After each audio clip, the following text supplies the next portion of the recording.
terhormat Ibu Neneng Iskandar selaku Ketua Badan Pengurus Himpunan Wastra Prema, yang terhormat Ibu Hajah Luciana Rina Damayanti, SIP MM selaku Kepala Dinas Perindustrian, yang terhormat Bapak Gunadi Kasnowiharjo selaku narasumber, yang terhormat Bapak Komarudin Pudia selaku Ketua Umum APPBI, yang terhormat Bapak Abdul Syukur selaku moderator acara, yang terhormat seluruh Bapak Ibu Wastra Prema, yang terhormat Bapak Ibu Bapak Ibu Guru SMK Negeri 1 Rota, dan yang saya banggakan teman-teman perajin muda wastra, yang saya banggakan senior wastra di Klaten atau yang mengikuti bazar di SMK Rota, serta yang saya cintai adik-adik SMK Negeri 1 Rota.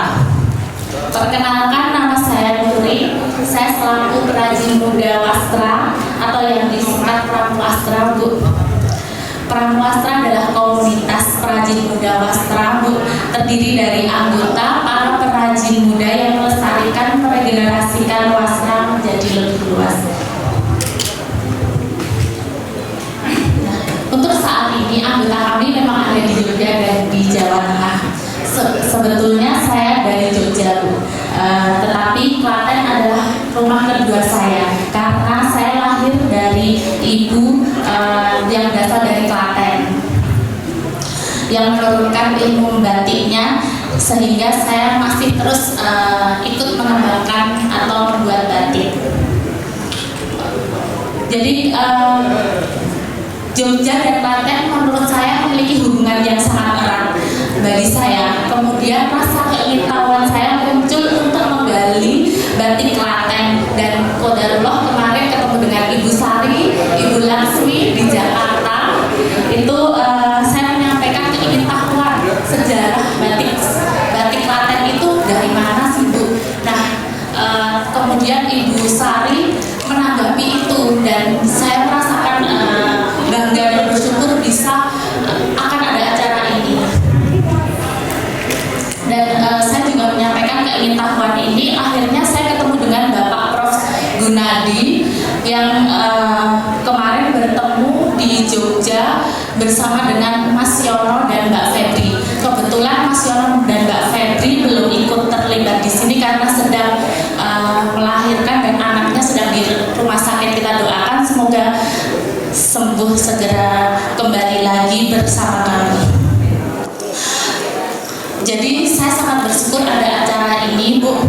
Kembali lagi di grup Pramuwastra ini terbentuk karena kami merasa krisis pemuda dalam pengembangan wastra. Jadi kami bergabung untuk saling sharing, kemudian networking dari mulai produksi sampai ke pemasaran. Jadi kami berkumpul untuk saling diskusi. Jadi visi kami menjadi wadah yang menginspirasi para perajin muda untuk menjadikan wastra Indonesia sebagai produk yang bernilai seni tinggi, baik di tingkat nasional maupun internasional. Itu harapan kami.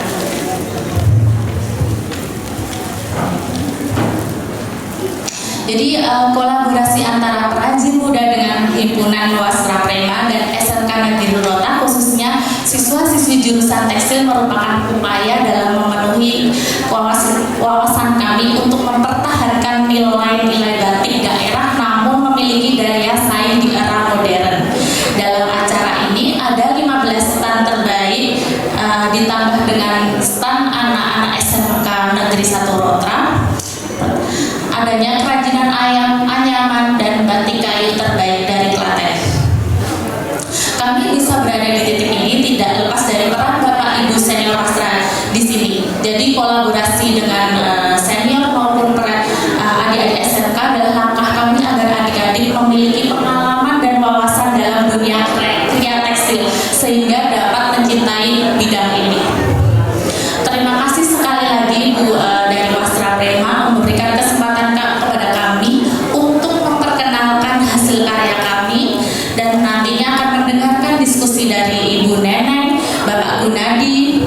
Wawasan seperti ini yang perlu kami terus gali untuk penerus wasra bisa menciptakan desain-desain baru yang memiliki cerita. Dukungan kami ucapkan sebesarnya kepada Bapak Ibu SMK Rota yang dengan terbuka kebaikannya sehingga acara bisa berjalan dengan lancar. Harapan kami dengan adanya himpunan wasra Prema bisa terus berkolaborasi sehingga bisa bertumbuh menjadi wadah untuk generasi muda dalam membuat wasra Indonesia. Akhir kata saya mohon maaf jika ada banyak kekurangan. Kami Pramuwastra siap untuk terus berkarya melestarikan wasra, seni dan budaya Indonesia. Wassalamualaikum warahmatullahi wabarakatuh.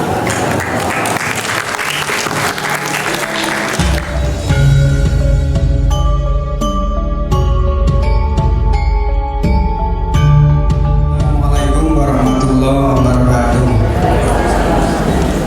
Numpang Bapak Ibu, kalau kamu Pak Agung ngaturaken pantun, kula mboten pantun. Biasanya saya nembang Bu nyanyi. Mohon izin untuk Bapak Ibu hadirin semua, untuk menyambut Bapak Ibu semua, perkenankan saya nembang pocong. Nembang pocong, nanti kalau tidak tahu artinya saya translate ke bahasa Indonesia. Sugeng rawuh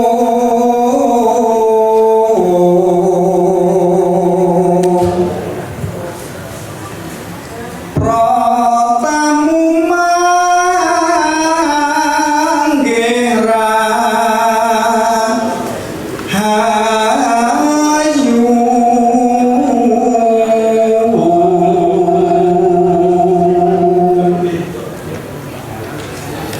rawuh dateng Rota ngeluri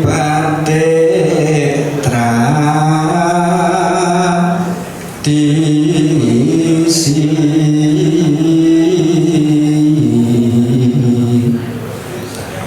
budaya luhur mreh kuncaraning bangsa. Matur nuwun. Sugeng rawuh, selamat datang. Para tamu manggih rahayu.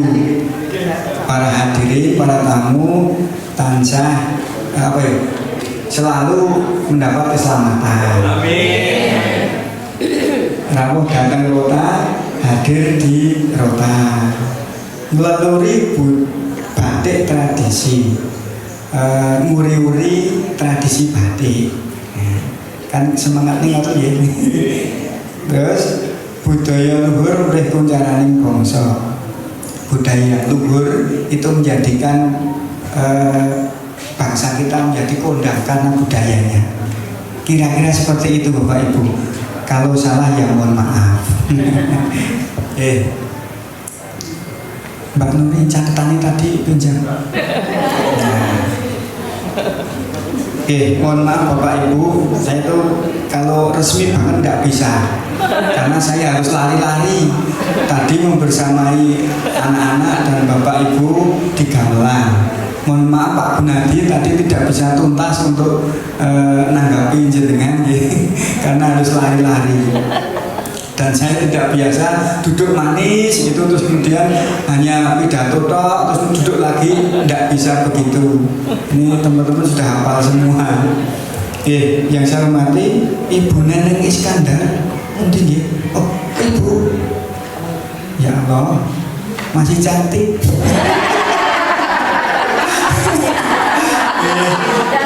Cantik sehat. Nek ganteng ya piye.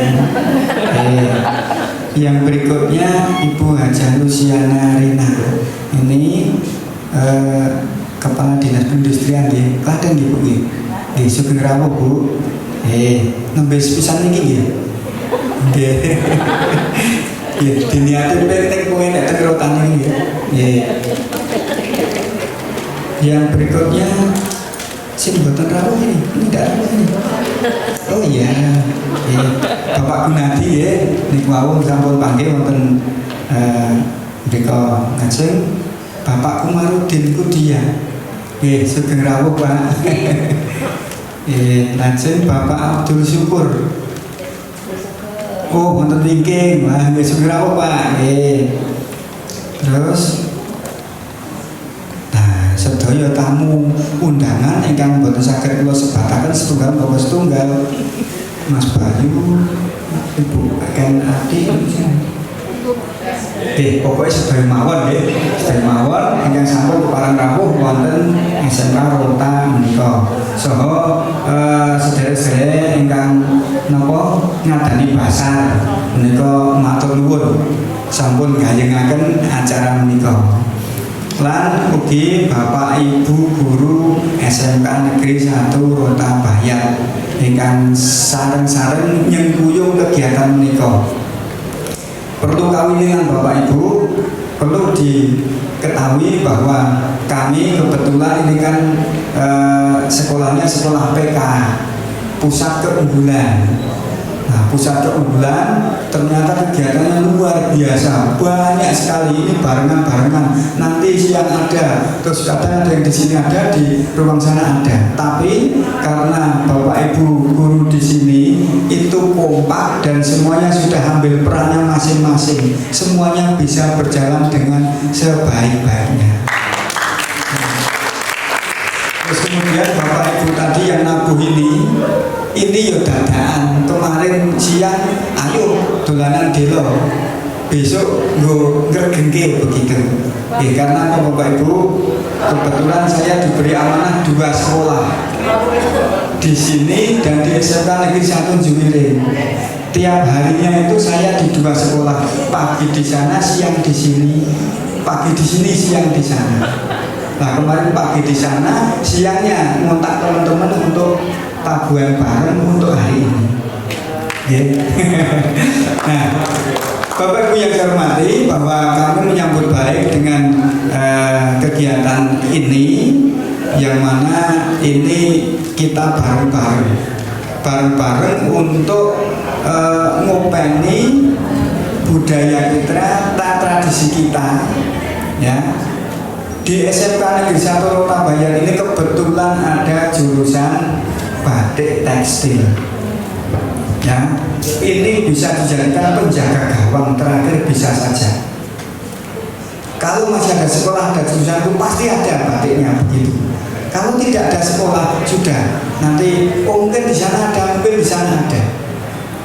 Ya, jadi monggo ini mari bareng-bareng untuk batik ini biar tetap lestari, khususnya di Bayat ini. Saya sering ngobrol dengan teman-teman yang jurusan batik, ayo batik. Ini kita itu sekolah itu dekat dengan riset. Mbok ayo dicari batik Bayat itu yang seperti apa. Bahkan batik SMK Rota itu yang seperti apa, sehingga orang melihat orang pakai baju batik, oh kayak Rota, oh kayak Bayat. Selama ini kan, oh kayak Lasem, batik Lasem, oh batik Madura, batik Solo, kan begitu. Ya, ini PR untuk kita semua. Dengan dukungan yang ada di sini, teman-teman dari HWP, ini insya Allah nanti bisa berkolaborasi untuk waktu-waktu yang akan datang. Itu harapan saya, harapan kami. Untuk selanjutnya mohon maaf apabila dalam istilahnya menerima Bapak Ibu semua, menanggapi Bapak Ibu semua masih banyak kekurangan di sana sini, mohon maaf yang sebesar-besarnya. Saya rasanya rada deg-degan. Aduh, iki piye iki nganggo sound komunikasi cukup. Kadosnya pun Pak, ya weh ini yakin loh. sampai rada deg-degan begitu ya. Karena ya mohon maaf saya konsentrasinya banyak, tidak hanya di sini, di sana-sana, tapi alhamdulillah sampai detik ini insya Allah nanti sampai selesai akan bisa berjalan dengan sebaik-baiknya.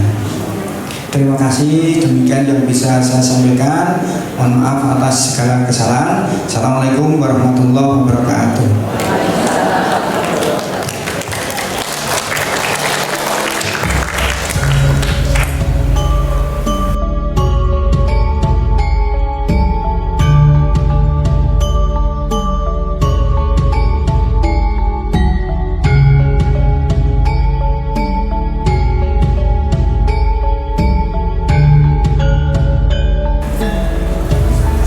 Assalamualaikum warahmatullahi wabarakatuh. Ya, selamat pagi kepada bapak-bapak dan ibu-ibu yang hadir di ruangan ini. Kita ucapkan puji dan syukur bahwa kita dalam keadaan sehat sehingga bisa bertemu dan saling berkenalan di acara pagi ini. Sebelumnya saya ingin menyapa terlebih dahulu kepada Bapak Kepala Sekolah, Bapak Srianta JPI, leres ya Pak, Kepala Sekolah dari SMK Rotabaya. Kemudian pagi ini juga saya bertemu dan berkenalan dengan Ibu Luciana sebagai Kepala Perindustrian dari Klaten ya. Kemudian juga pagi ini juga saya baru bertemu dan berkenalan dengan Bapak Bundati yang nanti sebagai narasumber.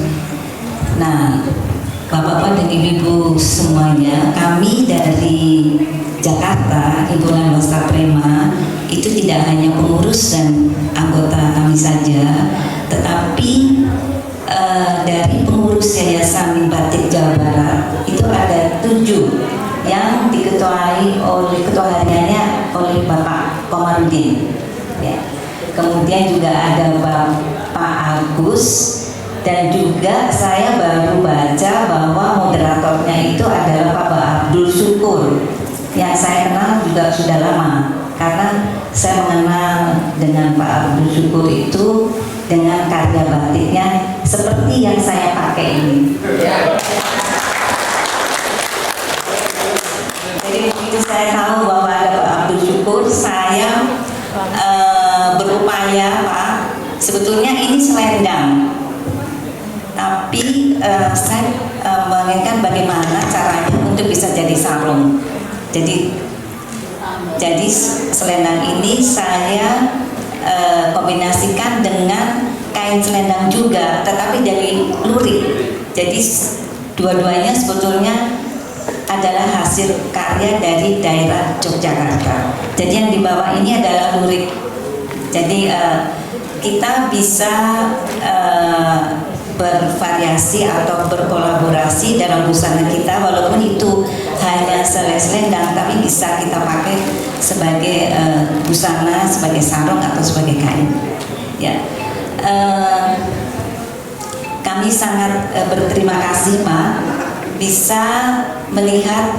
Oh sebentar, saya menyapa dulu kepada anak-anak dari SMK Bayat yang sebetulnya sudah 10 tahun atau saya lupa. Saya nanti membawa kain dari alumni SMK Bayat ada di sini.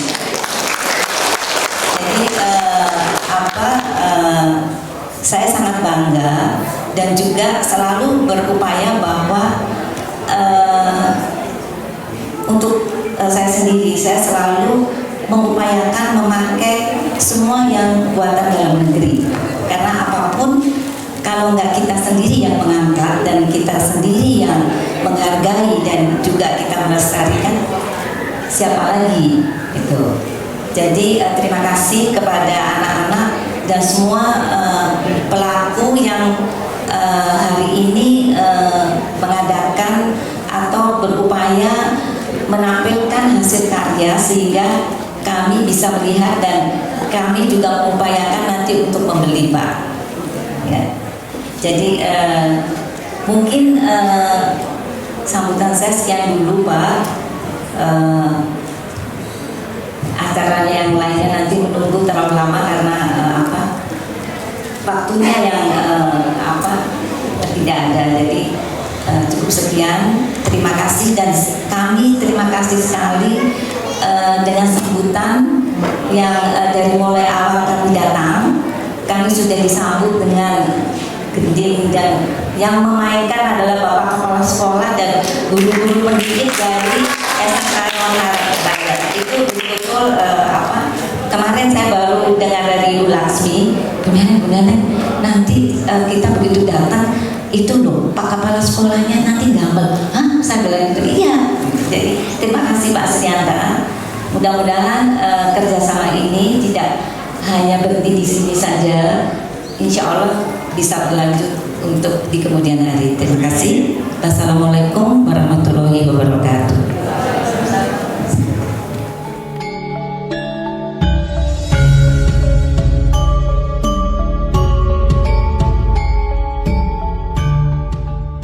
Assalamualaikum warahmatullahi wabarakatuh. Salam sejahtera buat kita semuanya. Namo Buddhaya, salam kebajikan, rahayu, salam budaya, lestari budaya. Ini kayaknya belum hafal ya Bu ya. Kalau ada salam budaya berarti lestari budaya. Begitu ya Bu ya, ulangi ya Bu ya. Salam budaya, lestari budaya. Salam cantik, karena ini rumah kita. Alhamdulillahirrahmanirrahim. Pertama saya mengucapkan terima kasih yang sebesar-besarnya kepada Rumah Besar Wasra Prema yang telah menginisiasi kegiatan ini, kegiatan di SMK lokal ini. Dan saya juga begitu bahagia karena kegiatan dari Wasra Prema ini rumah besar yang sangat sudah sepuh Bu. Ya Bu, kita tahu ya Bu, sudah berapa tahun Bu? 48 tahun. Sepertinya itu organisasi pecinta wasra yang tertua sepertinya. Dan saya bahagia Bu, karena kemudian kegiatan ini juga disambut oleh perang wasra. Kalau tadi ini generasi tua, yang ini generasi cicit paling muda perang wasra. Yang saya kaget dan saya merasa wah berhasil ini berarti virusnya, karena kemudian Nuri punya ide untuk membangun itu, namanya perang wasra. Tepuk tangan untuk Nuri. Dan kegiatan ini itu terkait juga dengan kegiatan kami yang ada di Klaten beberapa waktu yang lalu, yang juga sebelumnya direspon atau disupport oleh Wasra Prema. Pada waktu itu sampai nuwun sewu, saya sangat bahagia banget karena nuwun sewu para sepuh itu hadir sampai ke dapur.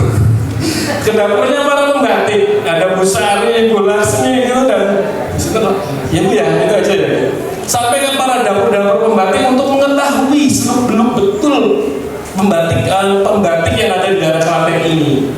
Yang secara tidak langsung batik Klaten ini kalau mau disebut agak bingung, karena mau nggak mau hidup batik Klaten itu antara Kabupaten Klaten dan Klaten dan kemudian Kabupaten Gunung Kidul begitu. Dan tak lupa saya mengucapkan terima kasih karena para pembatik-pembatiknya itu hadir di sini, semuanya itu hadir, termasuk support dari Nuri luar biasa karena kemudian pembatik mudanya juga nampak begitu. Dan tidak mengurangi rasa hormat, saya mengucapkan terima kasih. Kalau tadi dari organisasi mengucapkan terima kasih waktunya kepada Bu Sintasari dan Neng Iskandar yang telah mengupayakan adanya kegiatan ini, juga seluruh pengurus Wasra Prema, bahkan juga APPBI, bahkan hadir juga Bapak Komarudin Budia, Asosiasi Batik Jawa Barat juga hadir di sini kalau tidak salah begitu. Jadi saya merasa bahagia karena saya sebagai orang batik yang ada di pelosok itu ternyata tidak lepas dari radar para pecinta batik begitu. Dan juga saya mengucapkan terima kasih kepada sivitas pendidik dari SMK Rotan ini yang tadi sudah disampaikan oleh Bapak Kepala Sekolahnya yang luar biasa aktifnya. Dan tak lupa juga kepada pemerintah Kabupaten Klaten yang mendampingi Ibu kegiatan dari diskusi ini cukup menarik karena melalui diskusi obrolan saya dengan Nuri awalnya adalah bagaimana kita mengembangkan batik Klaten, gitu. Kita tahu bahwa batik Klaten itu kalau boleh saya katakan secara dalam konteks sejarah itu di antara dua kebudayaan, ada Jogjanya, ada Solonya. Nah, pola hidup masyarakat dalam kebudayaan yang teriris oleh dua kebudayaan ini kan cukup menarik. Maka kita juga tahu ada kekhasan pada batik Klaten, begitu. Nah, sungguh luar biasa kemudian Mbak Nuri menawarkan saya Pak Gunadi saja untuk menjadi narasumbernya, seperti itu. Dan pada waktu itu Mbak Nuri sampai mengatakan bahwa Pak Gunadi punya pisau iris mengenai desain batik Klaten, sejarahnya dan sebagainya gitu. Sehingga wah bagus, apalagi kalau saya Pak Gunadi, saya baru tepang nih, tembe tepang. Kalau Pak Gunadi juga peneliti dari BRIN, dalam orang arkeologi lagi. Kalau boleh saya katakan Bu, dalam lintas perjalanan batik saya, salah satu pengembangan keilmuan batik itu sangat kuat kalau kita mau melihat dari konteks arkeologinya. Nah, makanya saya merasa bahagia begitu ada Pak Gunadi. Lalu kemudian sebagai pembicara pertama, narasumber kedua yaitu Ibu Neneng, Ibu kami semuanya. Sebab menurut saya tanpa para pecinta batik apalah kami. Para pembatik ini bisa hidup, bisa terus berjalan karena ada kolaborasi yang luar biasa antara dengan para pecintanya, sehingga saya mengucapkan terima kasih. Dan menurut informasi dari Nuri bahwa Bu Neneng akan menyampaikan mengenai batik. Ya, jadi batik yang dari kota kecil. Oke, siap. Batik dari kota-kota kecil.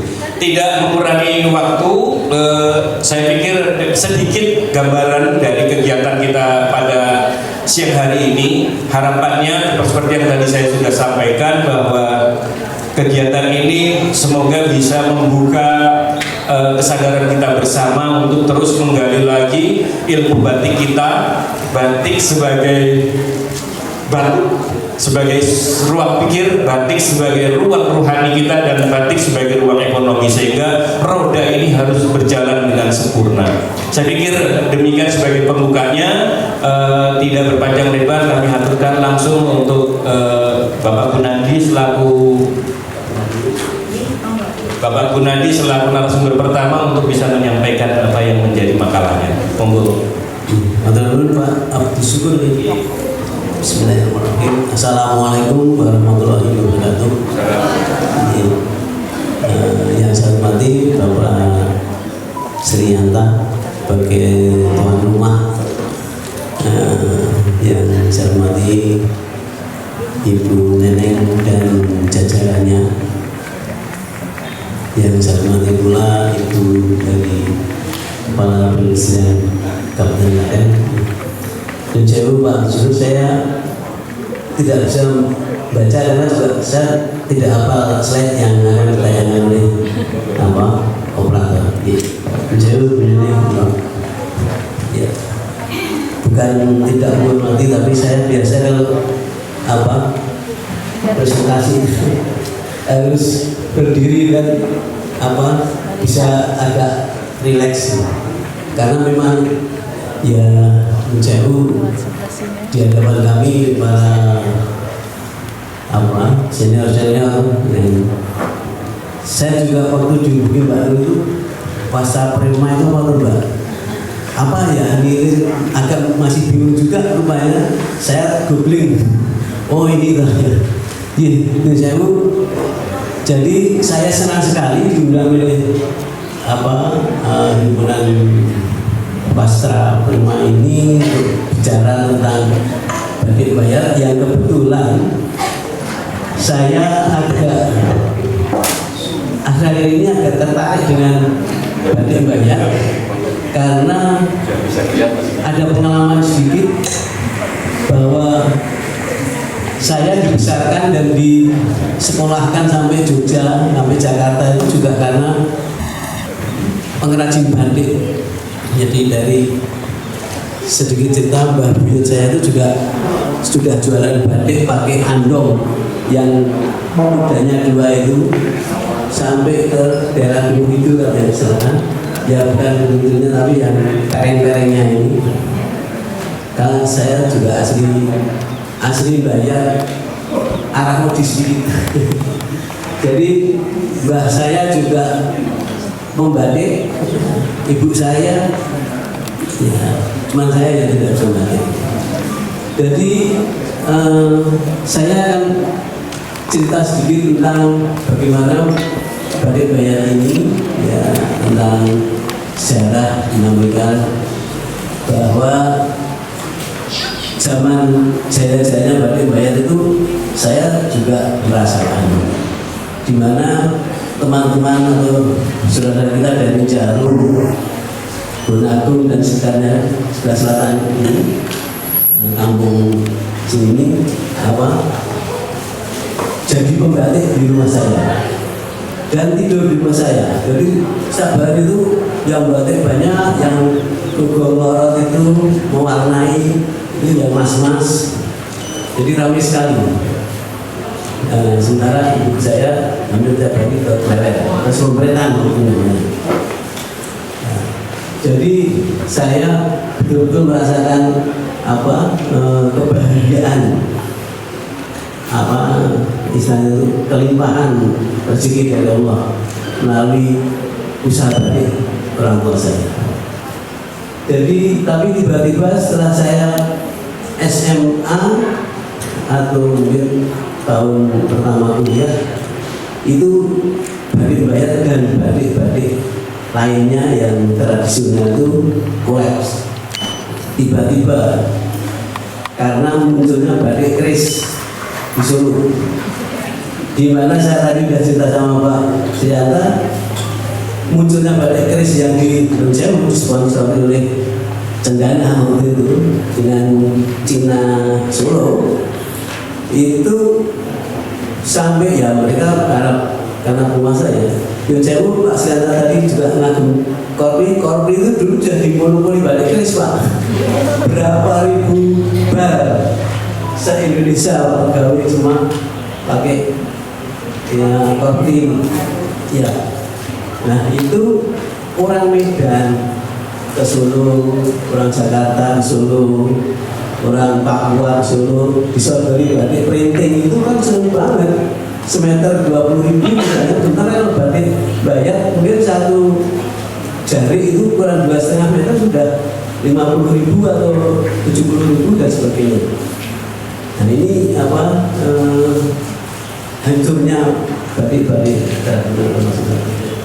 Singkat cerita, setelah para pengusaha batik kerennya itu ya juragan batik dibayar itu gulung tikar ya.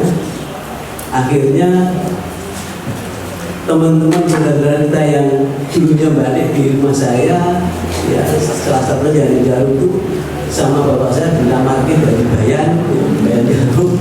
Nah, akhirnya ya lumayan dan sekarang di Jarum banyak juragan batik itu salah berapa yang ada di sini itu juga juragan batik dari Jarum yang dulu Jarum mereka itu pengrajin batik atau batik dibayar dan bayar kota.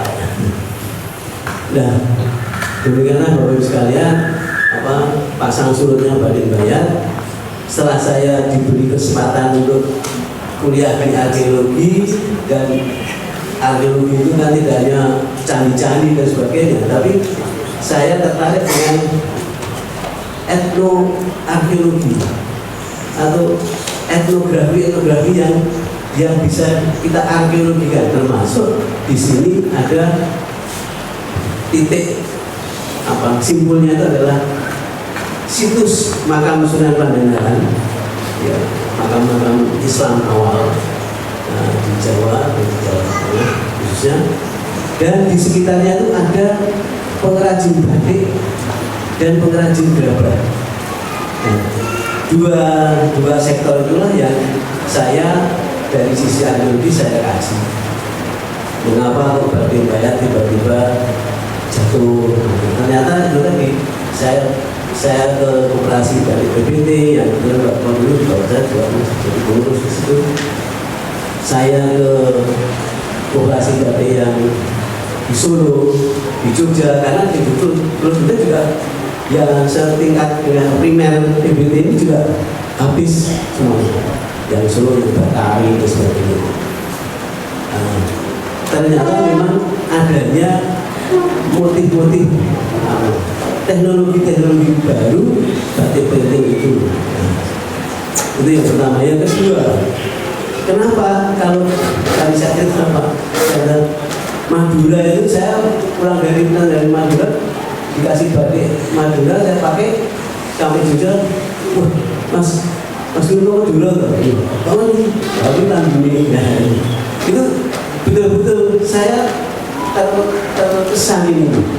Kok aku nih nganggo batik dibayar Ustaz reko tak lawaski kan dulu tahun berapa itu lah itu model batik lawasan sampai saya pun eksperimen beli batik baru saya proses bisa jadi batik seperti sudah dipakai ibu saya jarian puluhan tahun. Tapi saya pakai itu tuh nggak ada yang tanya batik mana Mas orang itu enggak, karena apa motifnya motif apa namanya Wahyu Tumuran itu sejak dulu sampai sekarang orang Wahyu Tumuran ini sebagai biasa gitu. Jadi itulah saya akhirnya mencari-cari kenapa kita tidak mengangkat batik itu dengan motif, karena selain tidak atau belum punya motif batik itu tidak punya motif apa ciri khas warnanya warna apa dan mereka munculnya warna alam dan sebagainya itu kan bukan asli nenek moyang kita dulu. Nenek moyang kita dulu ya cuma kulit apa namanya itu soga itu apa, yang untuk suku itu aja kulitnya dikupas terus mungkin ada apa inovasi-inovasi yang lain apa bisa menggunakan warna-warna. Tapi itu pun juga tidak ditangani secara serius. Kalau motifnya seperti ini warna alamnya apa dan sebagainya.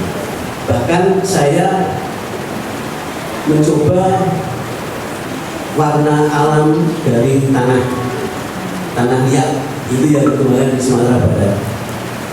Dan di Bayat itu yang namanya pagar jurang yang pusat Kerang Gerabah itu warna tanah liat tanah merahnya itu bagus sekali. Dan kami juga berkolaborasi dengan apa teman-teman dari Gerabah itu, saya minta tanahnya kita proses bentuk warna alam juga bagus. Dengan demikian yang ketiga, batik Bayat itu terkenal di mana-mana di Surakarta, di Pasar Kayon maupun di Beringharjo, batik orden murah. Itu sudah tidak punya nilai apa-apa ini. Bundanya nggak mungkin akan ngastor.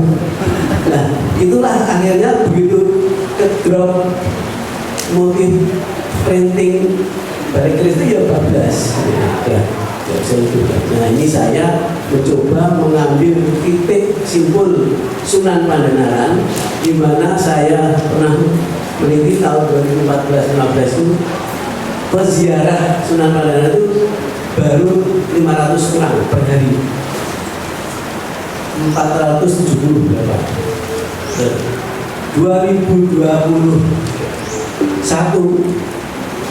bulan Agustus full tanggal 1 sampai tanggal 31 Agustus 2021 ya. Itu peziarah Sunan Pandanaran itu sudah 1025 per hari. Itu kalau kita konversikan ke bis yang wisata itu sekitar 80-an. Itu sampai sudah tidak muat. Dan kalau waktu-waktu tertentu parkiran sudah tidak mungkin muat,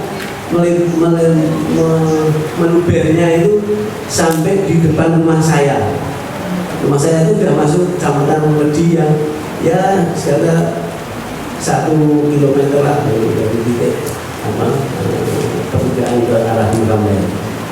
Nah, itu dalam kacamata bisnis, jumlah berziarah setiap hari sekian itu adalah pasar. Tapi saya survei di lapak, badai-badai dan sebagainya itu nggak ada satupun badai bayar di pajang di situ.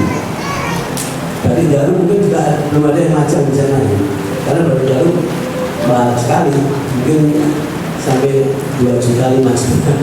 Nah, saya pelajari semua sampai kulinernya pun, makanan-makanan itu nggak ada yang khas bayar.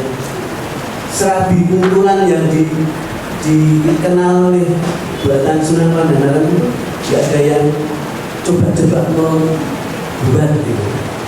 Adanya yang Notosuman ya, misalnya ada serabi. Nah, itu saya sampai terheran itu di komplek makam Sunan Pandangaran itu ada kios itu, jualannya apa? Jenang dodol Kudus.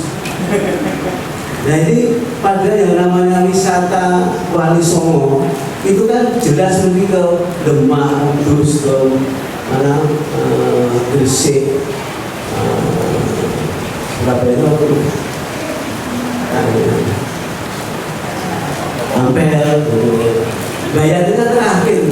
Ini kok dodol jenang Kudus itu, dodol jenang Kapuronto, yang itu memang ciri khas di sana itu. Nah, inilah mungkin yang beristirahat. Ini saya kira dengan itu saya berusaha juga saya gali dari sejarah dan alurnya Sunan Pandangaran kok sampai diziarahi oleh Sultan Agung Hamengkubuwono, Raja Jogja atau Raja Jawa yang sudah itu, dan membangun komplek yang sekali seperti lihat ini. Jadi bangunannya itu kecil, bergerak mistis, dan itu ada area secara toponomi kok ada dada tulis. Ternyata Sunan Pandangaran dulu waktu meninggal di sini dimakamkan di bukit dada tulis. Tapi setelah Sunan Agung ziarah, ini enggak pas nih. Sunan Pandangaran dimakamkan di sini. Dinaikkan, lalu didatuk setelah orang Jawa ini dipindahkan ke puncak bukit Cokro Kembang yang sekarang ini. Dan dibangun kompleks makam dan yang sudah sah tempat sebagai Sunan Pandangaran, yang penuntutannya itu tidak sekedar Wali Songo, tapi secara genealogis dia keturunan raja masa-masa sebelumnya. Nah, dengan demikian secara toponomi saya menemukan dada tulis itu apa? Oh, memang ada pohon dada, bunganya seperti apa dan sebagainya. Semuanya itu bisa kita transformasikan ke motif. Apakah itu batik, apakah itu motif kemana aja. Terus Cokro Kembang. Cokro Kembang saya sampai bertanya dengan profesor linguistik.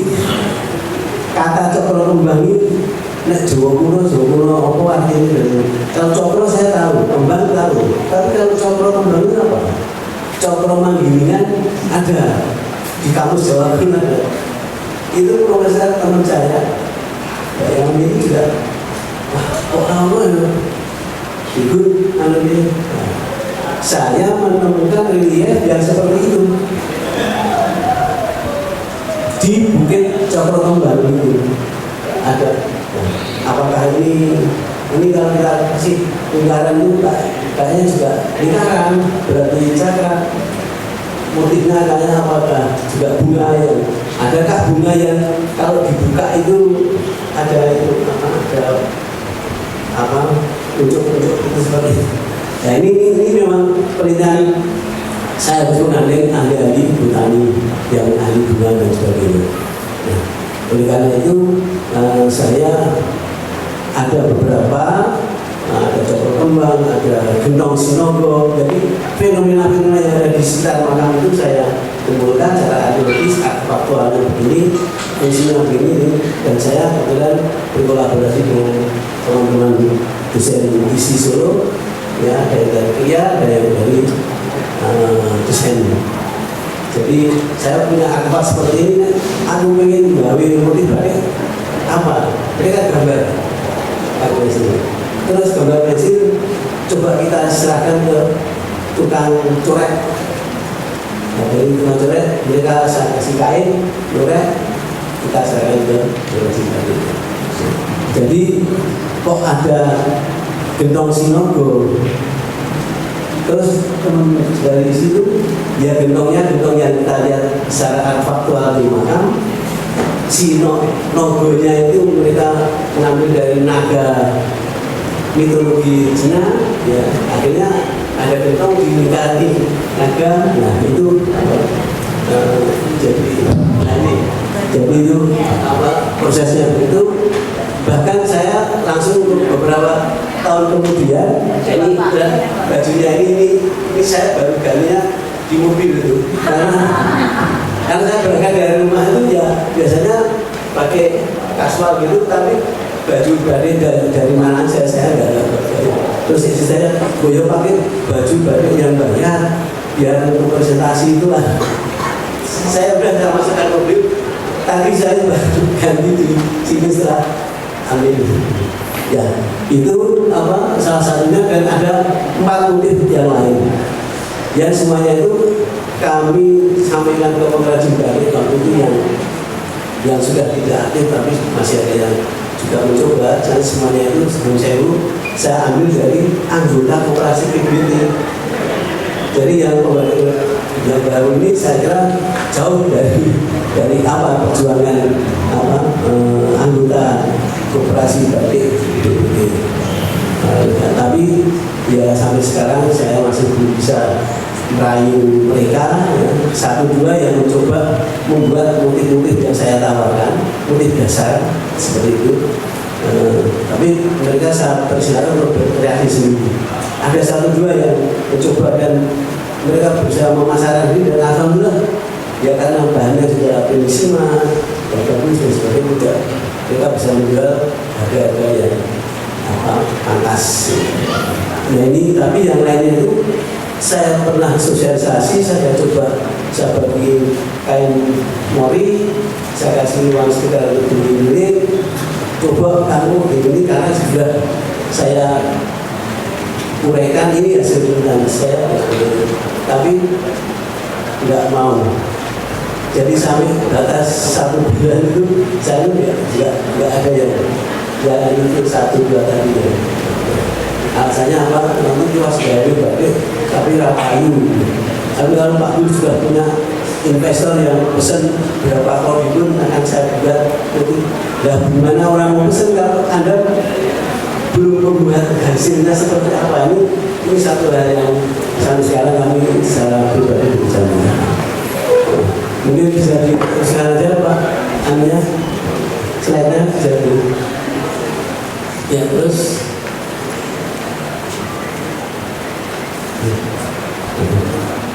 ya saya kira simpulannya ini, jadi kami memang berusaha untuk bisa memberikan sesuatu yang bermanfaat bagi masyarakat. Hasil dari riset ini sudah kami upayakan untuk bisa menjadi satu keluaran yang benefit gitu.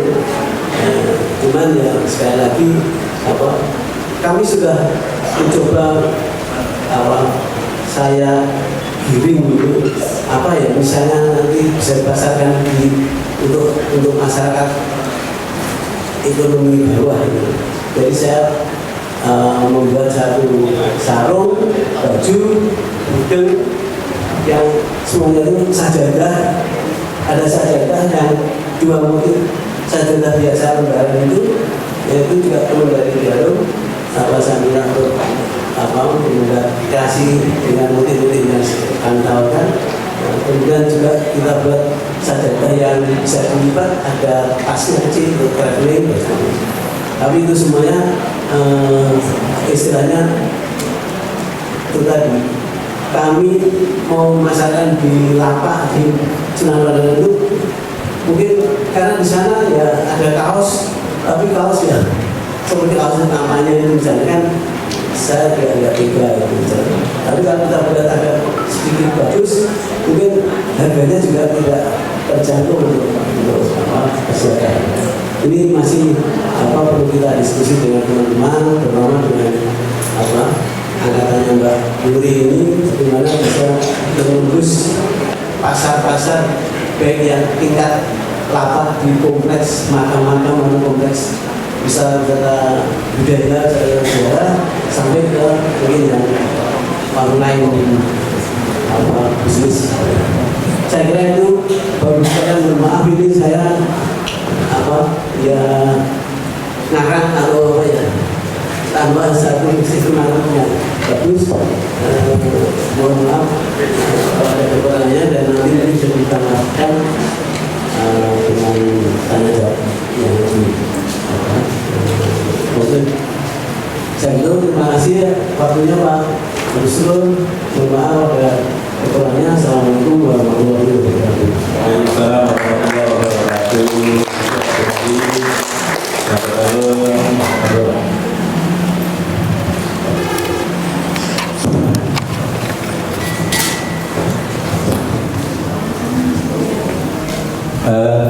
Aplaus untuk Pak Gunadi, Ibu semuanya. Selanjutnya kita akan kepada narasumber kedua, Ibu Neneng, kami haturkan. Monggo nanti setelah dari Ibu Neneng kurang lebih sekitar 10-15 menit kita lanjutkan ada diskusi. Setelah dari Ibu Neneng ada diskusi. Mohon maaf, saya itu udah berumur dan ini agak banyak saya berdiri di sini saja ya. Atau mau duduk? Nggak duduk, tapi saya nggak duduk. Oh, itu tangganya nggak goyang. Oh, di sini itu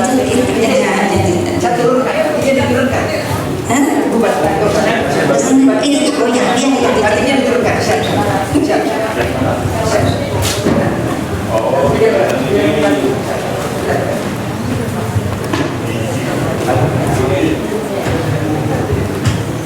Terbalik. Ya. Oh, di atas.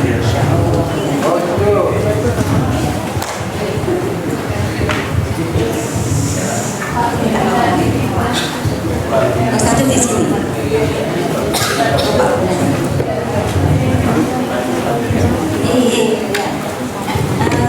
Saya Pak Gunadi, saya di sini ya Pak ya. Aku ngambil wis aman.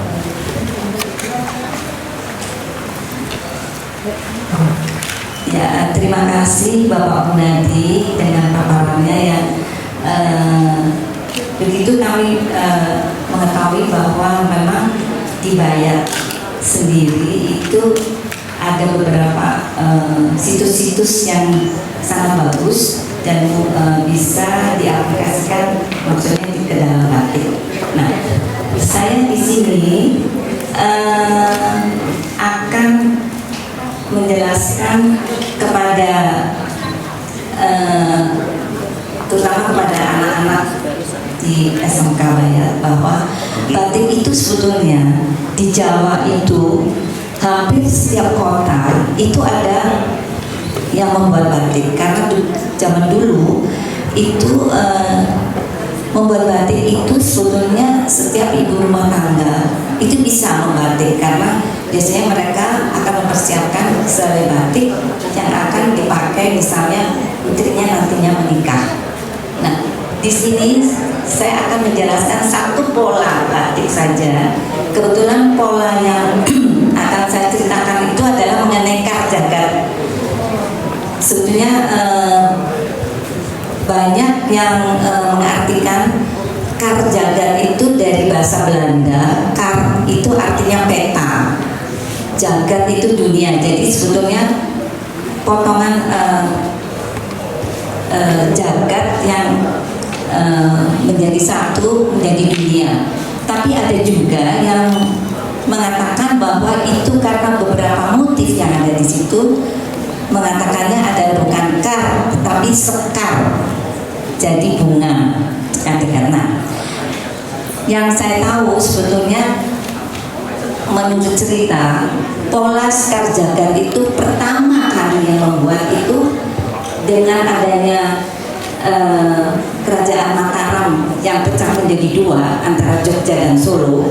Itu semua batik-batik pada waktu mereka dipecah oleh VOC itu semua dibawa ke Jogja, sehingga di Keratonan Surakarta sendiri itu tidak ada batik. Jadi mereka membuat pola-pola tersendiri dan memang polanya itu bukan mau membandingkan, tapi memang polanya lebih luas daripada yang di Jogja. Jogja itu lebih maskulin, kalau Surakarta itu feminin. Contohnya di sekar jagat.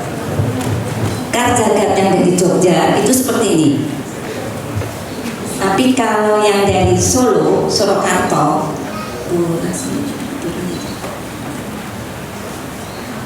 ya. Nah, kan beda sekali kan? Ini hanya satu pola saja. Nah, ini kan beda. Nah, ternyata di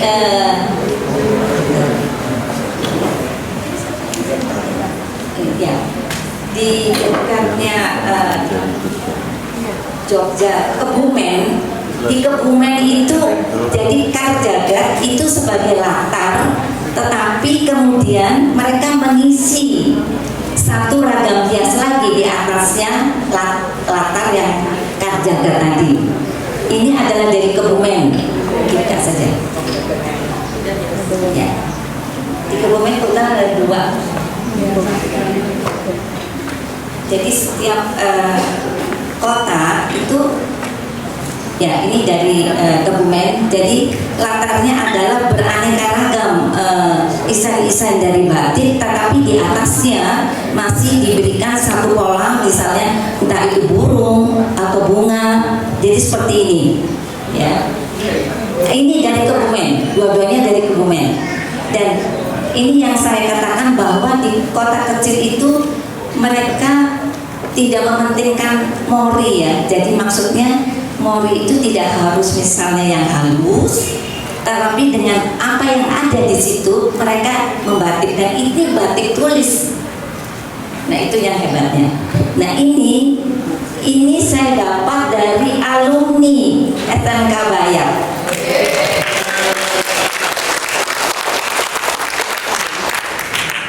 Ini mereka membuat kar jagat atau sekar jagat dengan pewarnaan alam. Saya lupa karena udah lama sekali nama anak ini yang dari sini. Ibu, saya alumni dari SMK Bayar. Dia telepon, Ibu Nana mau nggak kirim ke Jakarta. Jadi saya tadinya tidak tahu pola apa yang dibuat. Ternyata memang saya mengumpulkan pola-pola kar jagat. Jadi ini yang saya ya. Terus yang ini dari Bantul, tapi ini cap, ya, jadi bukan tulis, tetapi masih tetap polanya adalah sekar jagat. Jadi dengan satu pola di setiap daerah dengan identitas dari masing-masing daerah itu mereka membuat sehelai kain yang bagus. Jadi menurut saya identitas atau ciri khas dari setiap daerah itu jangan hilang, jangan terpengaruh oleh daerah lain. Walaupun misalnya terowongannya atau dari materinya itu morinya tidak halus, tetapi itu adalah ciri khas daripada hasil dari pembatikan dari daerah setempat. Nah, yang ini adalah kar jagat dari Madura.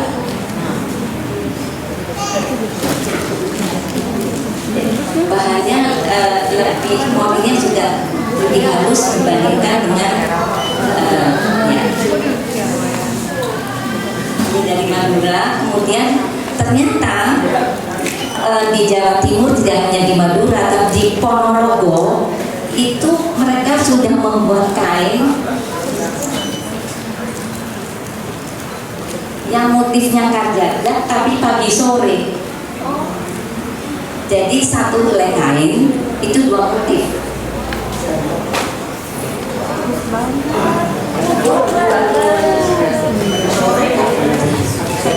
Jadi yang separuhnya adalah karjagat, kemudian yang sebelah sisinya jadi satu kain. Kita bisa memakai 2 kali kesempatan dengan berbeda pola. Jadi bayangin ini dari Ponorogo, ya, pagi sore. Mungkin kalau di Pekalongan Pak Cahyo sudah membuat pasmina ya, pagi sore siang malam ya. Nah, Yang sebaliknya ini satu lagi. Oleh karena itu saya mengatakan tadi karjagat atau sekarjagat. Ini Madura. Jadi isan-isannya juga Madura kan beda, tidak sama. Jadi ini sodanya juga beda dengan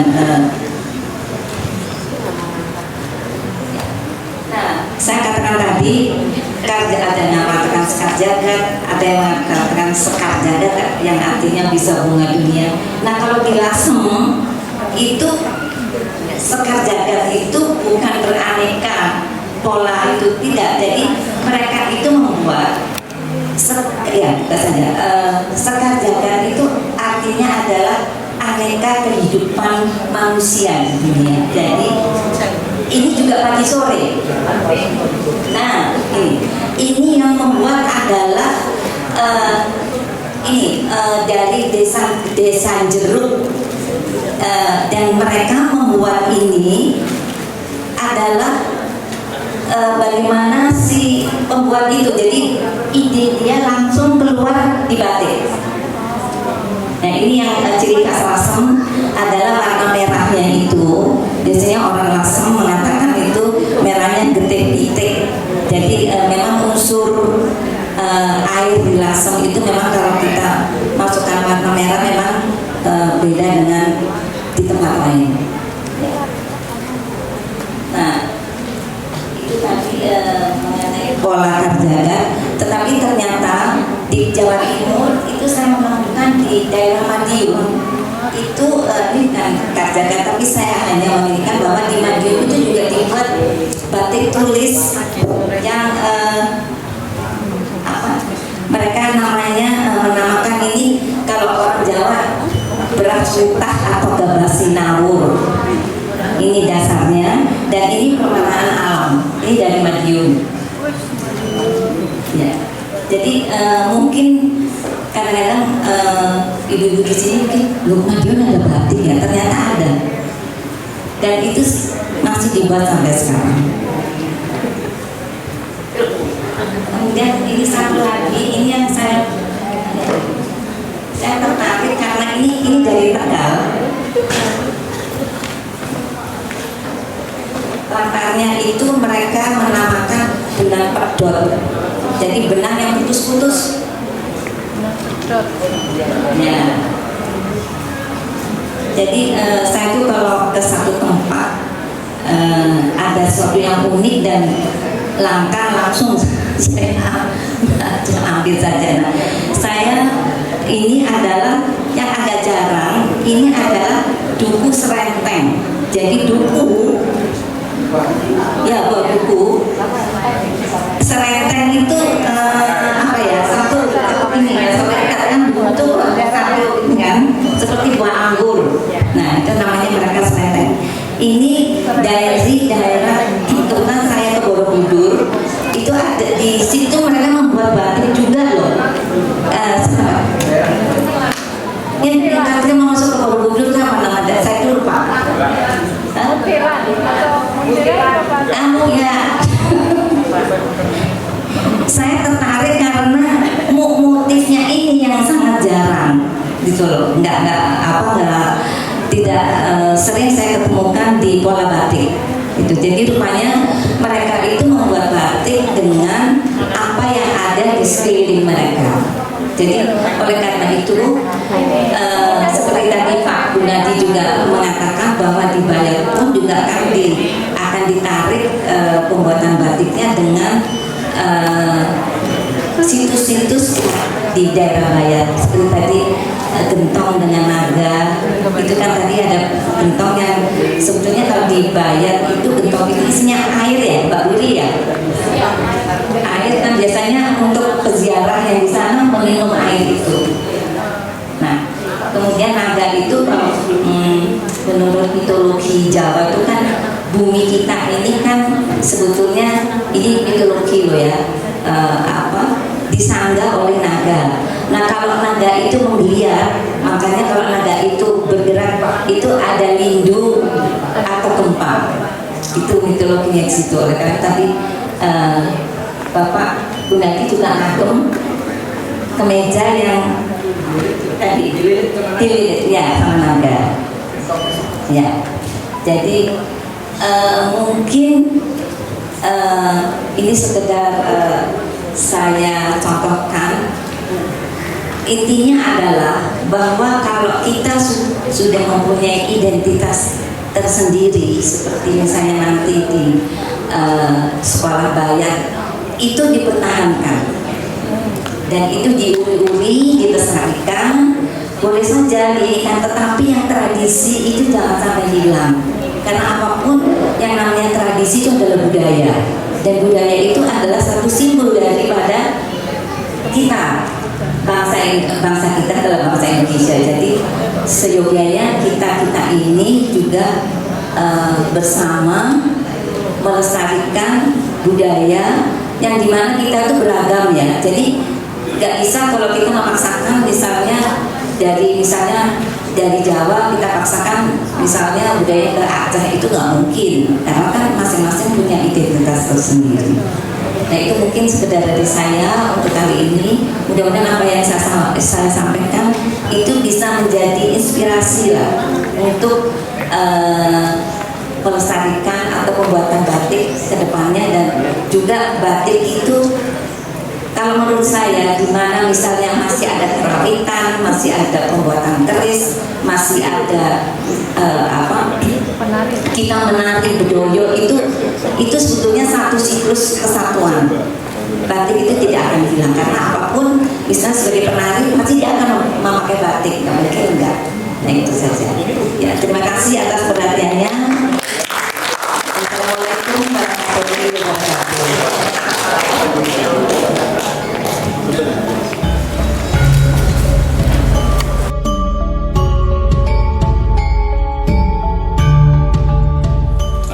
Daerah-daerah ya yang sangat luas tadi.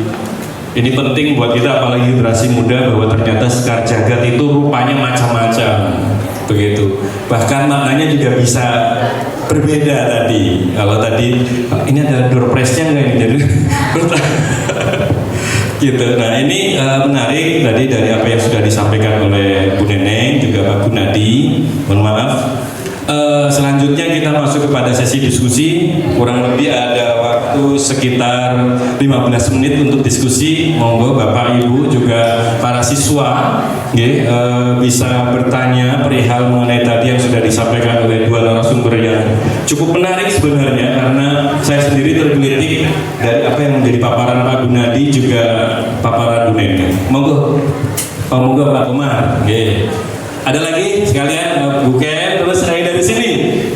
Biar seimbang nih. Nanti tinggal ngurut gitu. Oke, ada yang dari perwakilan siswa ini harus ini. Ayo. Nanti dicatat seperti tadi. Karyanya itu tercatat di sini, makanya yang bertanya juga akan tercatat. Oh dulu pernah menyampaikan pertanyaan di acara Wasra Prema begitu. Ayo siapa ada? Nggak ada? Belum? Oh iya oke. Ada ya nanti ya. Oke. Sekarang kita ke penanya pertama Bapak Komarudin Kudiah, monggo. Baik, bismillahirrahmanirrahim. Assalamualaikum warahmatullahi wabarakatuh. Terima kasih Mas Abdul Syukur. Saya mau bertanya kepada Prof. Gunadi. Tadi saya menyimak apa yang beliau sampaikan, luar biasa karena beliau adalah latar belakangnya dari arkeolog ya. Jadi jelas sekali menjelaskan tentang motif-motif yang ada di khususnya di wilayah Bayat ini. Saya melihat baju yang dikenakan oleh beliau ini. Tadi juga sahabat saya, teman kita juga, Mas Agus menanyakan, kok ada motif semacam Megamendung, ya? Padahal kita tahu kalau Megamendung itu adalah EBT KIK dari Cirebon. EBT itu adalah ekspresi budaya tradisional, KIK-nya kekayaan intelektual komunal dari Cirebon.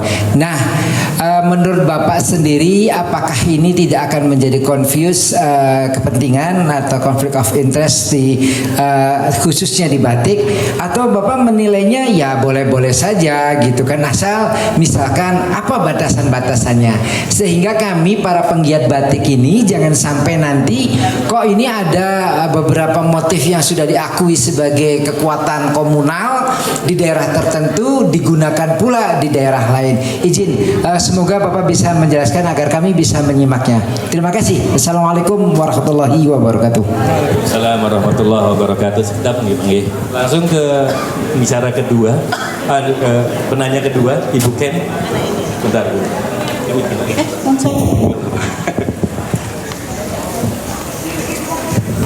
Terima kasih Mas Abdul.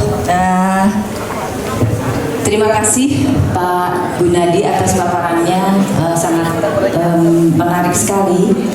Karena sebetulnya root saya juga dari Klaten. Saya tuh asalnya dari Cokro Kembang. Cokro Kembang tempat mata air. Jadi makanya tadi ada kata-kata Cokro Kembang itu jadi mengingatkan saya pada desa saya. Satu hal lain yang juga sebetulnya tadi sebenarnya sudah dipertanyakan juga oleh Pak Komar terkait dengan awan tadi, bentuk awan. Yang saya ingin tanyakan adalah proses pencarian dari batik Bayat itu. Jadi yang proses pencarian itu berapa lama sehingga batik Bayat itu bisa menetapkan kembali atau muncul kembali keberadaannya, dan motif apa yang menjadi khasnya Bayat selain mungkin tadi Cokro Kembang atau mungkin dari Sunan Pandanaran ada dadap tulis, terus tiba-tiba ada awan yang mungkin identik dengan Megamendung seperti itu. Terima kasih. Oke, terima kasih. Kemudian selanjutnya penanya ketiga, siswa dari SMK Rota. Monggo. Siapa tadi? Mana tadi? Ayo. Nah, belum ini tadi. Oh, ini monggo. Ayo.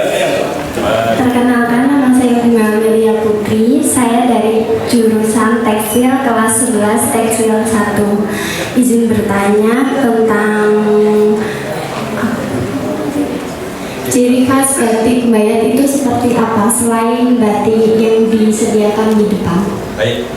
Itu aja. Oke.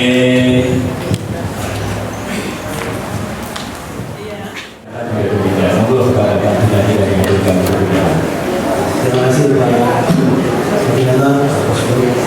Yang pertama kepada Pak Umar.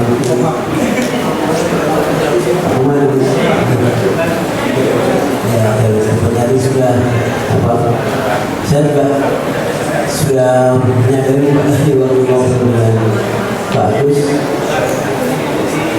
Begini Pak, kami awalnya memang dari temuan fenomena-fenomena yang ada di sekitar situs makam Sunan Pandanaran itu, salah satunya adalah Gentong Sinogo, karena 80% hampir antara 70-80% peziarah makam Sunan Bayat atau Sunan Pandanaran itu mengkonsumsi air dari Gentong Sinogo itu, sehingga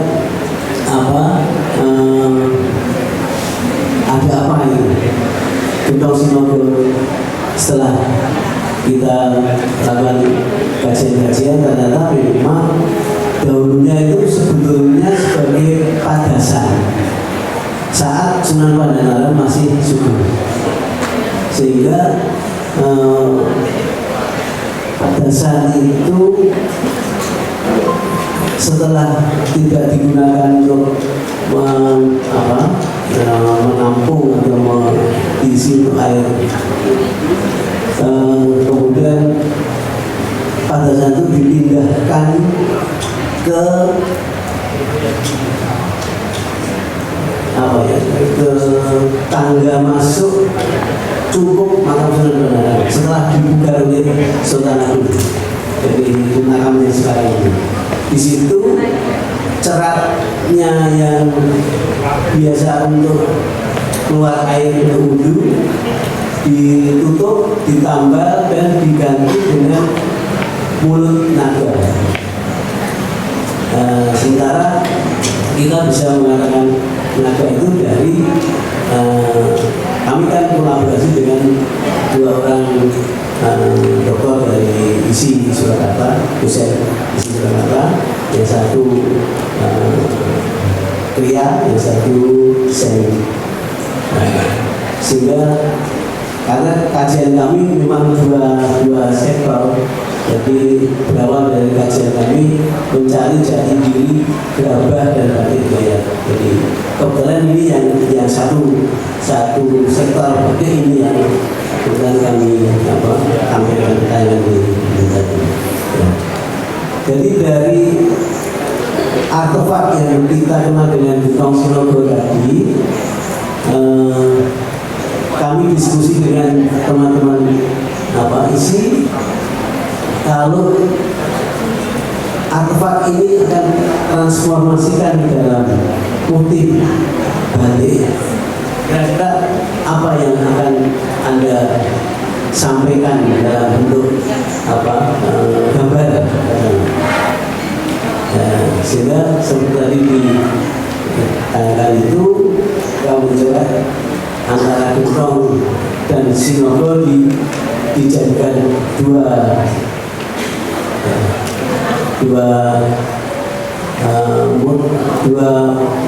objek, Butong sendiri dan naga sendiri dengan kekuatan intuisi dan seni mereka terciptalah atau terlukislah bentuk Butong dengan naga tadi. Tentang awan ini kami secara pribadi memang belum menanyakan apa ide Anda, bisa apakah ini hanya saya interpretasikan saya sendiri pribadi bahwa naga di sini bukan naga yang mungkin tadi sampaikan dari Ontobugo yang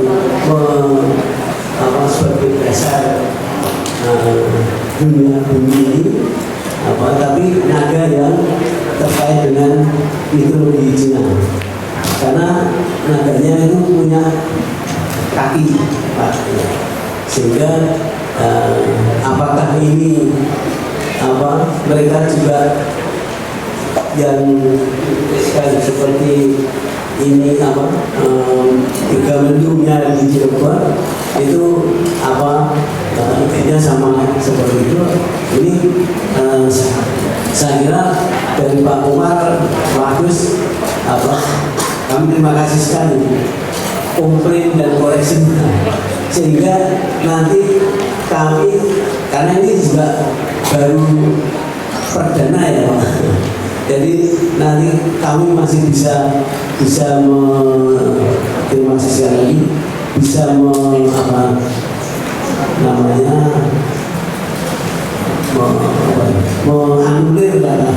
atau merevisi untuk gambar ini bisa kita lihat lah, sehingga tidak mengganggu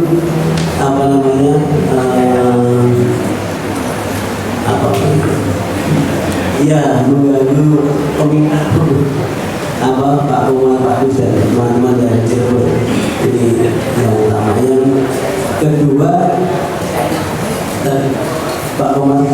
kedua apa? Oh, yang kedua oh cokro kembang ya. Ya, yang pertama tahapan. Jadi tahapannya memang itu. Jadi kami merasa bahwa pernah ibu-ibu termasuk ibu saya masih dulu itu di suatu tempat saya tanya, Bu, motif asli batik bayat itu nopo? Saya pancing waktu itu karena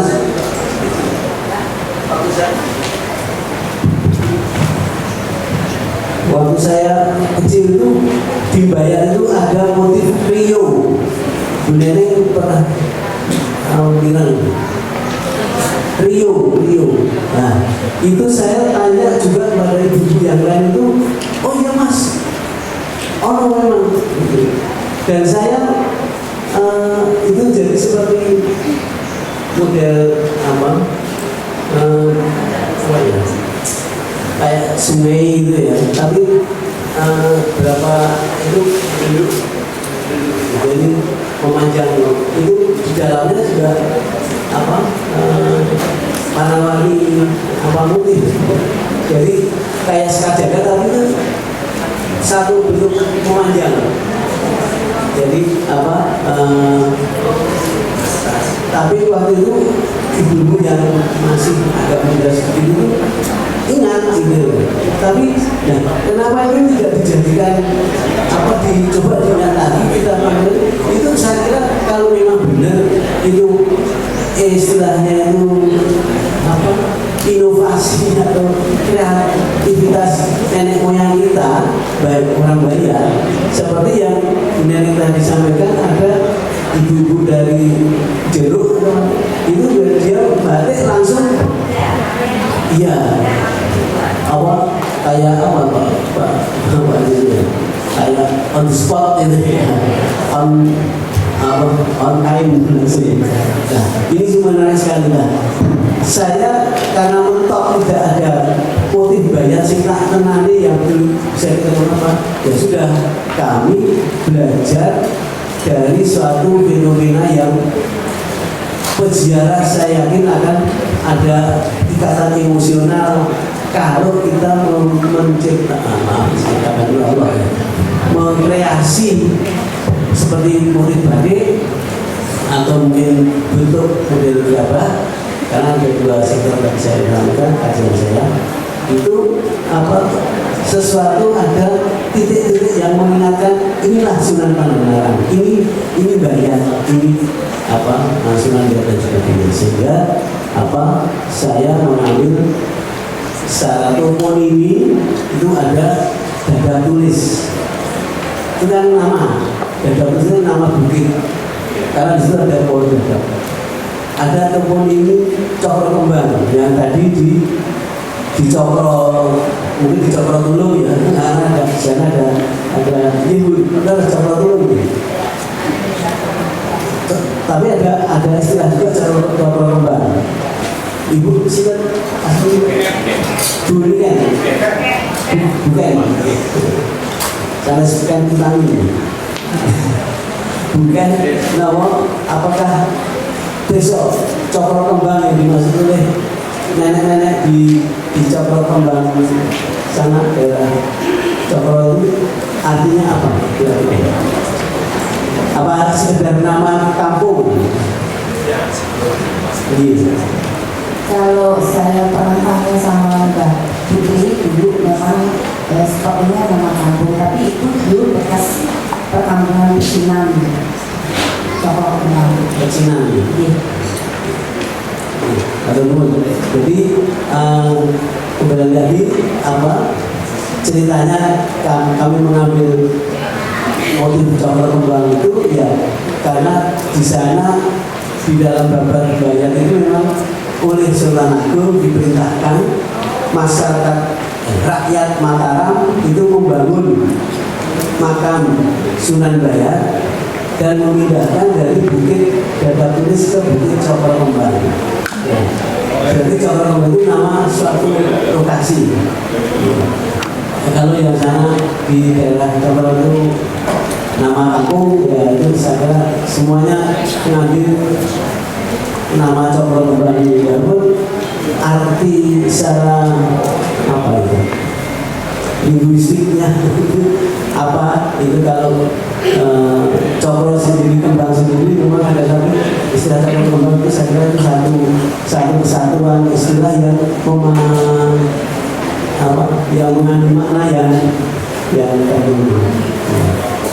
Sehingga saya kira itu yang selanjutnya motif-motif yang lain seperti dada tulis ya kami kalau dada tulis itu nama pohon dadap yang kebetulan ditulisi oleh pada saat Pangeran Bayu Biru dan Sunan Pandangan itu masih subur karena beliau itu tinggal di daerah masjid ya saya katakan dengan Masjid Golo itu di situ ada tanah terbuka yang itu rumahnya Pandangan berpembayatan dengan masyarakat yang nama Bayat.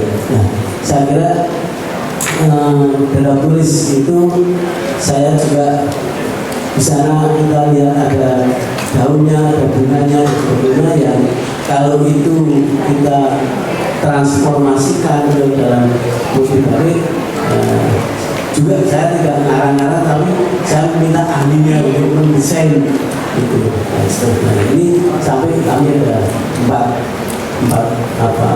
motif yang kita usulkan untuk Baik, Pak. Setelah itu dan sekali lagi Pak Komar dan Pak Gus, saya menyadari betul ada kekayaan intelektual yang mungkin akan bersinggungan. Karena itu saya akan mengambil karena kami yang belakangan. Ya, kami sadar sekali. Terima kasih. Nyun sewu, ada kurang lebihnya mohon maaf. Assalamualaikum warahmatullahi wabarakatuh. Baik, Pak Gunadi. Yang mohon maaf yang dari teman-teman tadi Sudah terjawab ya. Iya, sudah terjawab dengan menyebutkan beberapa motifnya. Tapi ini tadi ada mohon maaf setelah kegiatan diskusi ini dengan tanya jawab nanti kita akan masuk ke fashion show Bapak Ibu semuanya. Tapi tadi saya di belakang kebetulan ada pembatik dari Bayat yang ingin juga bertanya. Yang kaitannya tadi juga ada kaitan dengan apa yang sudah disampaikan oleh Pak Gunadi. Jadi saya mungkin berikan waktu sekitar 3 menit Ibu untuk bertanya atau menyampaikan apa yang tadi menjadi pertanyaan. Monggo. Assalamualaikum warahmatullahi wabarakatuh. Saya Ima dari Budaya Batik. Kebetulan tadi yang disampaikan Bapak tadi merupakan lingkungan rumah saya. Jadi saya ada di depan Masjid Golo, Pak, rumah saya. Pak, iya, benar, itu Bapak saya, Pak. Nah itu jadi tadi saya dari cerita Bapak tadi. Saya ada peninggalan batu kuno dari Pak Guru saya, jadi yang disebutkan biro tadi saya juga ada, jadi masih berbentuk biro ya Pak ya. Terus sama satu lagi Pak, ada batik yang di apa namanya itu long stop apa ya Pak, long stop apa ya Pak ya. Ya itu jadi cuma titik-titik aja, polanya titik-titik aja seperti itu, dan itu belum saya temukan di daerah lain Pak. Akan Pak, begitu Pak. Cuma saja yang tersusun. Jadi dua tambahan aja nih, oke, siap. Oke, terima kasih. Mbak Emma.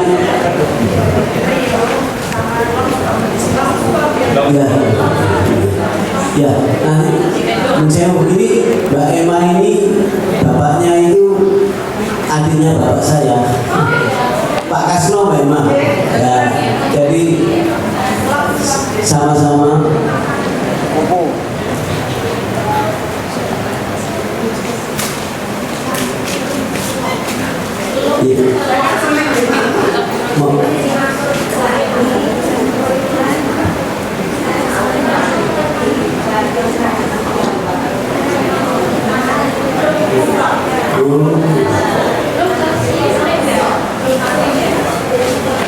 Long itu ya pohon.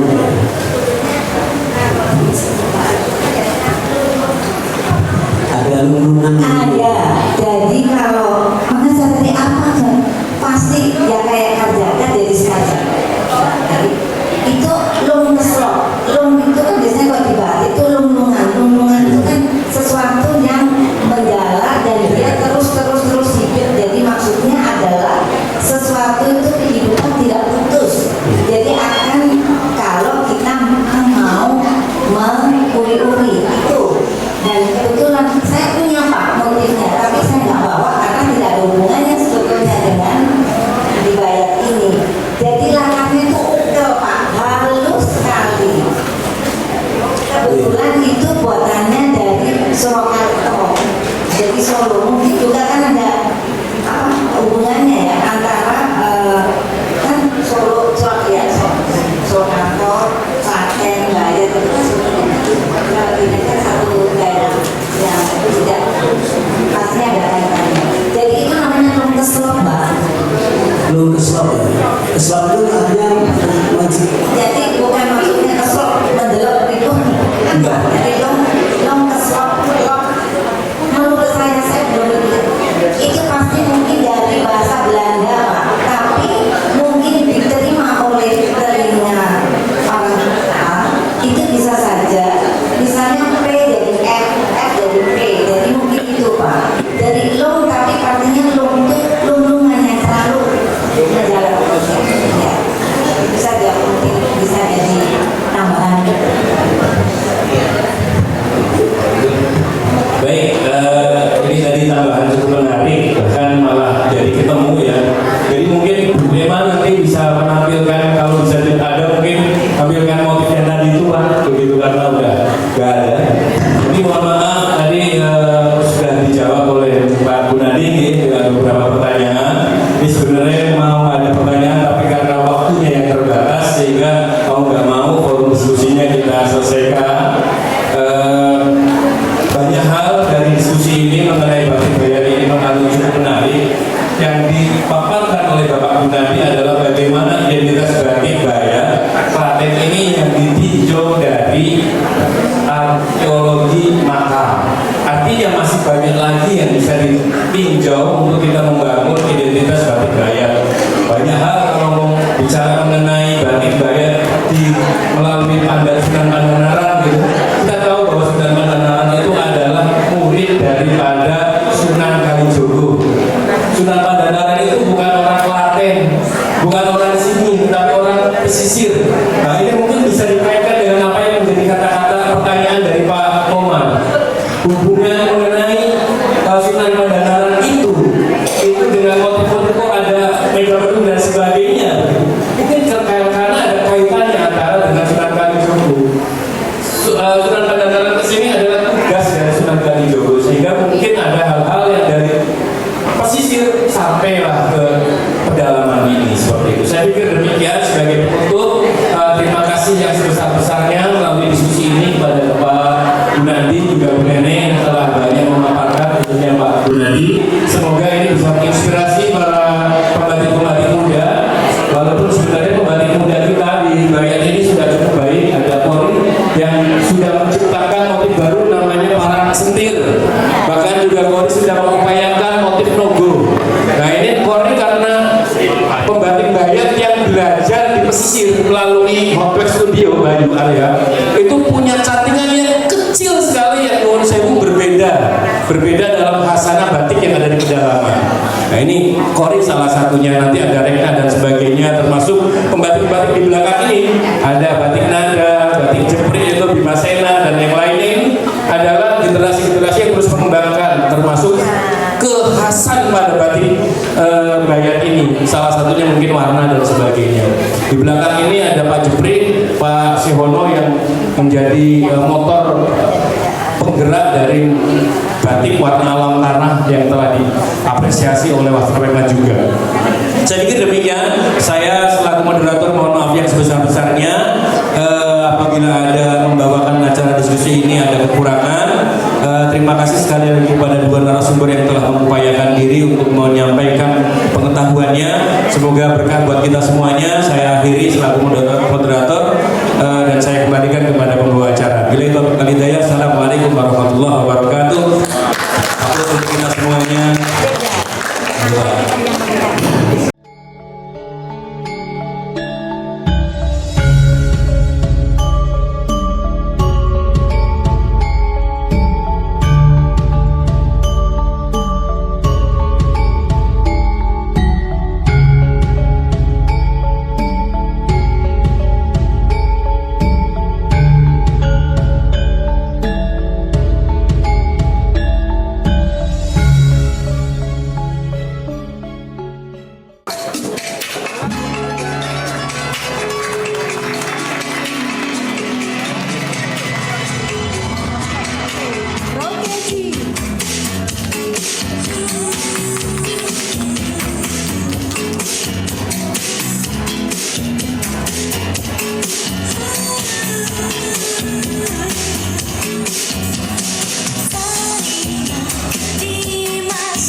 Baik, nama saya Abdul Syukur, saya perupa dari Yogyakarta dan saya diundang untuk menjadi moderator dalam acara kegiatan yang diselenggarakan oleh Wastra Prema ini yang dikerjasamakan dengan perupa muda batik dari daerah Klaten Bayat ini. Menurut saya acara ini cukup baik ya. Jadi ini mempertemukan antara generasi sepuh gitu, generasi tua dengan generasi muda. Dengan cara seperti inilah regenerasi bisa hidup, dan saya sangat berterima kasih khususnya kepada Wastra Prema sebagai organisasi pecinta wastra, sudah jauh-jauh dari Jakarta, tentu dengan payah karena sudah sepuh ya, tetapi punya semangat yang besar untuk, menurut saya semangat satu, yaitu menghidupkan seni wastra kita tetap lestari. Dengan dari para pemuda Klaten inilah saya sangat senang kegiatan ini diterima dengan baik oleh mereka, dan hasilnya seperti ini. Menurut saya ini akan menjadi memori yang besar bagi anak-anak kita ke depan, 10 tahun yang ke depan mungkin akan menjadi memori yang besar bahwa saya dulu mengawali usaha batik saya itu melalui kegiatan Wastra Prema gitu misalnya. Nah, hal-hal kecil seperti ini tuh yang luar biasa. Jadi saya juga berterima kasih sekali lagi kepada seluruh pengurus dan anggota dari Wastra Prema yang sudah mengupayakan diri jauh-jauh dari Jakarta ke Solo, terus kemudian ke Klaten untuk semata-mata menghidupkan batik kita, begitu. Selamat siang, saya Diana Damayanti dari Dinas Perindustrian dan Tenaga Kerja Kabupaten Klaten. Mengapresiasi kegiatan hari ini, Wastra bercerita dengan tema wisata wastra himpunan wastra Prema ya. Ini dari Jakarta kalau nggak salah tadi ya. Dan saya sangat bersyukur hari ini luar biasa bisa bertemu dengan para pecinta wastra ya, pecinta wastra yang sudah luar biasa memberikan support, memberikan kontribusi kepada negara bangsa Indonesia, di mana dengan kegiatan wastra ini kita banyak mengenal kain-kain di Indonesia dengan berbagai ceritanya begitu. Tadi disampaikan oleh Bu Neneng ya, luar biasa, dan hari ini juga ditampilkan produk-produk batik Klaten ada dari Jarum, ada dari Kebon, dan juga dari tetangga kami di Gunung Kidul yang semuanya mempunyai produk yang sangat luar biasa. Harapan ke depan, karena ini adalah warisan leluhur bangsa Indonesia, warisan dari nenek moyang kita, maka harus kita lestarikan. Dimana sekarang ini banyak sekali pecinta-pecinta yang muda-muda yang nanti akan meneruskan, mewarisi dan melestarikan budaya Indonesia, khususnya batik di Klaten dan sekitarnya ya Mas, karena ada Gunung Kidul juga. Baik, terima kasih. Halo, salam kenal, nama saya Kori, saya mempunyai brand Cembetik Studio. Hari ini saya sangat berterima kasih banyak kepada Himpunan Wastra Prema sudah mau meluangkan waktunya berwisata ke Desa Bayat, di mana desa kami mempunyai potensi batik tulis yang sangat luar biasa, masih dengan ciri khas batik tulisnya, batik dagelnya, batik rakyatnya. Semoga Himpunan Wastra Prema masih berkelanjutan untuk proyek-proyek selanjutnya, mengunjungi kita di Bayat dan melestarikan batik Bayat ke mancanegara. Terima kasih.